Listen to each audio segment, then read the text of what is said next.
தாய் தமிழ் உறவுகளுக்கு வணக்கம். திமுக கூட்டணியில் தொடர்வதாக அறிவித்தார். திமுக கூட்டணியில் தொடர்வதாக அறிவித்தார் என்ற தலைப்பில் இந்த காணொளியை நாம் காண்கிறோம். 2026 தமிழக சட்டசபை தேர்தல் திமுக தோல்வியடைந்தது, ஆட்சியை இழந்தது. முதலமைச்சர் மு.க. ஸ்டாலின் கொளத்தூர் தொகுதியிலேயே 8000 வாக்குகள் வித்தியாசத்தில் தோற்றுப்போனார். திமுக அமைச்சர்கள் 15 பேர் தோல்வியடைந்தனர். ஏறத்தாழ திமுகவு எதிர்பார்க்காத ஒரு தோல்வி. தொண்டர்களால் ஜீரணிக்க முடியவில்லை.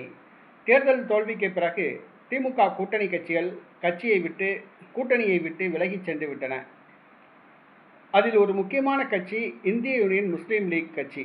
ஏறத்தாழ 60 ஆண்டு காலம் திமுகவுடன் கூட்டணியில் இருந்த கட்சி தற்பொழுது கூட்டணியை விட்டு விலகிச் சென்று விட்டது. இந்த சூழ்நிலையில் திமுக கூட்டணியிலிருந்து விடுதலை சிறுத்தை கட்சி, மார்க்சிஸ்ட் கம்யூனிஸ்ட் கட்சி, காங்கிரஸ் கட்சி, இந்திய கம்யூனிஸ்ட் கட்சி என்று பல கட்சிகள் விலகிச் சென்றுள்ளன.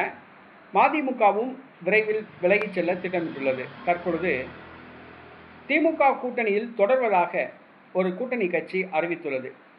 மனிதநேய ஜனநாயக கட்சி. இதன் தலைவர் தமிமுன் அன்சாரி திமுக கூட்டணியில் தொடர்வதாக அறிவித்துள்ளார்.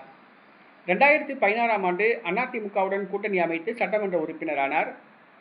2021ஆம் ஆண்டு திமுகவுடன் கூட்டணி அமைத்தார், ஆனால் போட்டியிடவில்லை.